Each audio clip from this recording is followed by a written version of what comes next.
Olá, pessoal! Tudo bom com vocês? Todo mundo curioso para saber quem é o fantasma da Quinta Avenida? Então vamos lá! A professora vai fazer a leitura da parte 6, a última parte do conto O Fantasma da Quinta Avenida para vocês, tá bom? Então vamos lá! O rosto do fantasma. Todos estão curiosos? Eu também estou. Por isso que eu fiz questão de gravar um vídeo com a leitura, para vocês poderem ler junto com a professora e a gente descobrir junto quem é esse fantasma. Será que é um fantasma mesmo? Some, desaparece, só que lutou com o Dick, tentou matar o Dick, parece ser alguém bastante esperto, né? Então vamos lá, vamos lá. Então, na parte 5, né? Na parte 5, que foi quando o fantasma atacou o Dick, que começava lá na página 183. O Dick fingiu que estava gravemente ferido e disse que tinha um plano para o inspetor Morris. E o inspetor parece que, né, gostou daquela ideia ali. Bom, então, e o Dick também acredita que não seja o Dr. Cave, apesar do Dr. Cave estar desaparecido. Então, hoje nós vamos dar continuidade à nossa história. O 6. O rosto do fantasma. No dia seguinte, quando soube que Dick Peter ficara ferido, Mary ficou desesperada.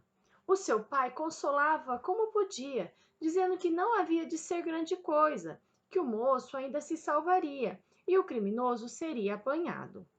Mas ela estava inconsolável. Mandava telefonar frequentemente para o hospital para ver como ia passando o seu querido noivo. A resposta do hospital, de acordo com as instruções recebidas da polícia, era sempre a mesma. O seu estado não se alterou. Continua ainda sem sentidos.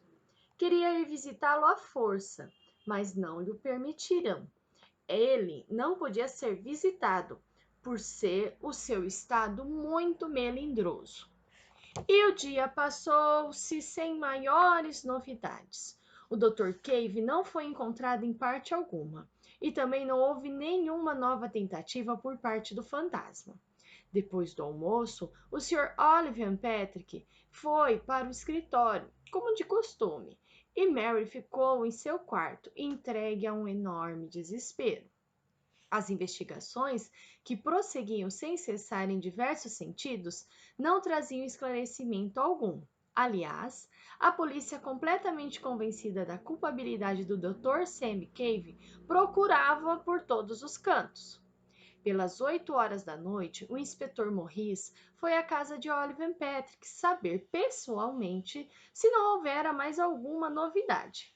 Mary informou de que não havia nada. E o seu pai? Papai telefonou dizendo que hoje virá mais tarde. Recomendou que fechássemos tudo muito bem e que puséssemos um guarda no portão e para não esperarmos por ele. Bem, vou mandar um guarda. A senhorita fique tranquila. Dick Peter está melhorando, não há razão para desespero. Voltando à polícia, Morris informou Dick do que soubera. Dick pensou por alguns momentos e depois falou: Inspetor, vou pedir-lhe um favor. Tenho um plano para executar e estou certo de que dará os melhores resultados. Está disposto a deixar-me agir? Eu lhe trarei aqui o fantasma. Qual é o seu plano? Esta noite, o fantasma voltará ao quarto de Mary para eliminar. O inspetor estranhou a pergunta e perguntou a Dick qual era o interesse do fantasma em eliminar Mary. Depois saberá tudo bem. Depois saberá tudo bem. São questões de dinheiro. Deixe-me agir. Vou passar a noite na casa de Mary e peço-lhe 3 homens. Encarrego-me de tudo. E ou sou um grande idiota, ou o fantasma acabará esta noite nas nossas mãos. Será que esse plano do Dick vai dar certo, pessoal? Vamos continuar a ler. O inspetor deu-lhe ordem para proceder como achasse melhor e prometeu-lhe os 3 auxiliares. Dick Peter deixou a central de polícia escondido sob um ligeiro disfarce, de modo a não lhe ser reconhecido, e com os 3 homens encaminhou-se rapidamente para a casa de Mary, onde todos entraram sem dificuldade. Dick colocou um homem no parque, outro homem no portão e outro no corredor, junto ao quarto de Mary. Depois mandou chamar a moça, encerrou-se com ela numa saleta e tirou o disfarce. Mary ia dando um grito quando ele tapou a boca com a mão, dizendo: "Psiu, não grite, querida, acalme-se. Aqui estamos juntos e nada me aconteceu." Ela espantava-se e perguntava pelo ferimento de Dick. "Não, o meu ferimento não foi nada. Vamos tratar de um assunto mais importante. Você sente-se com força para enfrentar os acontecimentos que vão desenrolar esta noite?" Mary, alarmada, perguntava o que estaria para acontecer. "Ainda não sei, mas você precisa preparar-se para tudo. Tanto a minha vida como a sua estão em perigo. Precisamos ter muita calma e sangue frio. Preciso que você me garanta que, aconteça o que acontecer, seguirá as minhas instruções." Mary prometeu que assim faria e prosseguiu. "Você vai esconder-se no quarto mais afastado da casa. Vai fechar-se muito bem por dentro, janelas e portas trancadas. E só abrirá quando eu ou um dos 3 policiais da minha ordem mandar. E a palavra de ordem é: acabou-se o fantasma. Está combinado?" Mary prometeu fazer tudo direitinho, e os 2 homens foram procurar o aposento onde ela devia esconder-se, sem que nenhuma outra pessoa da casa o soubesse.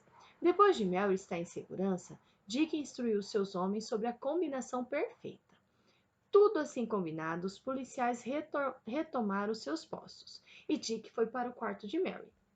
Com algumas roupas e travesseiros, preparou um volume e as cobertas, para dar a impressão de que a moça estava ali deitada, e ele próprio escondeu-se atrás de uma espessa cortina a 2 passos da cama. E passaram-se algumas horas de enervante espera. Dick não fazia o menor movimento. Afinal, alguma coisa sucedeu. Houve um rumor do lado de fora da janela. Depois, o vulto apareceu. Dick Peter via-o perfeitamente pela frincha da cortina, e dentro do seu coração havia uma forte vontade de apanhar aquele bandido que eliminava a vida com tanta crueldade. O vulto abriu a janela e entrou no aposento com passos de veludo. Trazia o lençol sobre a cabeça. Aproximou-se do cito e, na obscuridade, não pôde perceber que havia apenas um monte de roupa sob a colcha. Tirou de sob o pano que cobria um frasco e um lençol. Pingou algumas gotas do líquido sobre o lenço e abaixou-se sobre a cama. "Narcótico", pensou Dick Peter. Quando o vulto se curvou sobre a cama, Dick Peter afastou a cortina e avançou lentamente. E caiu de chofre sobre o vulto, que na surpresa deu um verdadeiro urro. Enlaçaram-se. Dick aplicou-lhe um violento pontapé. O vulto caiu para trás, batendo as costas na cama.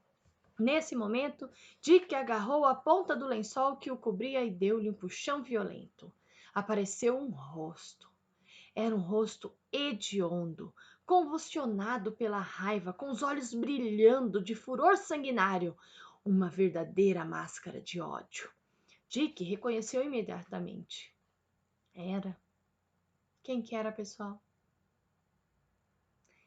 Era o Sr. Oliver Patrick, o pai de Mary. Dick já esperava por aquilo, mas mesmo assim, frente a frente com o monstro, sentiu-se paralisado por um momento. Oliver tirou o punhal e ia levantar-se para Dick Peter, mas este, rápido como um raio, deu-lhe um tremendo soco no estômago, atirando-o por terra. Nesse momento, o policial que estava do lado de fora entrou e algemou o homem caído. Depois foi rápido. O homem foi conduzido para a central de polícia e Dick Peter foi consolar Mary do tremendo golpe recebido. Na polícia, o inspetor Morris soube arrancar do prisioneiro toda a verdade, e o estado de abatimento de Oliver era tamanho que ele não fez resistência nenhuma. A sua história era curta. Ele não era o pai de Mary. O verdadeiro pai da moça foi um companheiro de aventuras no Oeste. Ao morrer, deixara órfã aquela menina com 2 anos e encarregara Olive Patrick de olhar por ela e administrar sua fortuna. Essa fortuna devia ser entregue à moça quando ela atingisse os 21 anos e assinarem documentos para isso. Olive tinha as melhores intenções quando se encarregou de Mary, mas como era muito esperto nos negócios, a fortuna cresceu rapidamente e naquela época subia a mais de 3 milhões de dólares. E o momento de entregar todo aquele dinheiro à moça aproximava-se, pois ela completaria 21 anos dentro de 8 meses. Os seus instintos de avareza começaram a agir até enlouquecê-lo. Não podia suportar a ideia de se separar nem um pouco daquele dinheiro. Depois de muito refletir, viu que só havia um meio: era eliminar Mary. Assim, a fortuna caberia toda só a ele. A ideia veio-lhe quando a sua revista Novo Mundo publicou a notícia da descoberta de Harry Brown sobre o tecido impermeável a balas. Comprou o invento e guardou-o para a ocasião oportuna. Quando Mary ficou noiva de Dick Peter, ele viu que as coisas pioravam para si, pois que se ela casasse, então a fortuna passaria para Dick e as suas esperanças ficariam ainda mais reduzidas. Resolveu então matá-la, mas quis envolver a morte em um mistério, e foi aí que errou. O seu modo de agir era simples. No fundo do parque havia uma porta velha nunca usada. Ele, pela frente, saía como quem vai viajar e entrava novamente por aquela porta, indo para o seu quarto.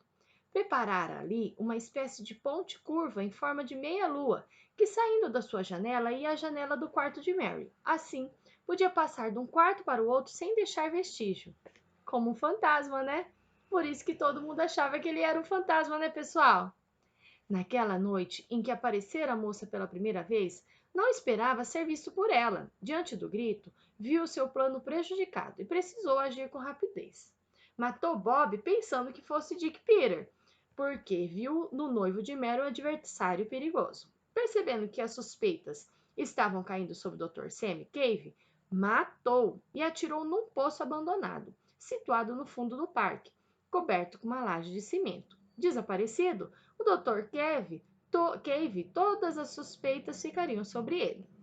Compreendeu, porém, que Dick Peter pela frente nada poderia fazer e decidiu matá-lo, o que pensou ter conseguido, pois voltou naquela noite certo que tudo ficaria liquidado, mas enganara-se. Oliver foi para a cadeira elétrica. Passado algum tempo, depois de apagar as maiores impressões sobre os dolorosos acontecimentos, Dick, Peter e Mary uniram-se para sempre, vivendo inteiramente felizes, apesar das novas aventuras em que Dick continuou a meter-se, por gosto, e que contaremos a seu tempo. Então, essa foi uma das aventuras de Dick Peter, né? O Fantasma da Quinta Avenida, de Jerônimo Monteiro, escrito no ano de 1940. Até a nossa próxima aventura, pessoal! Um beijo no coração!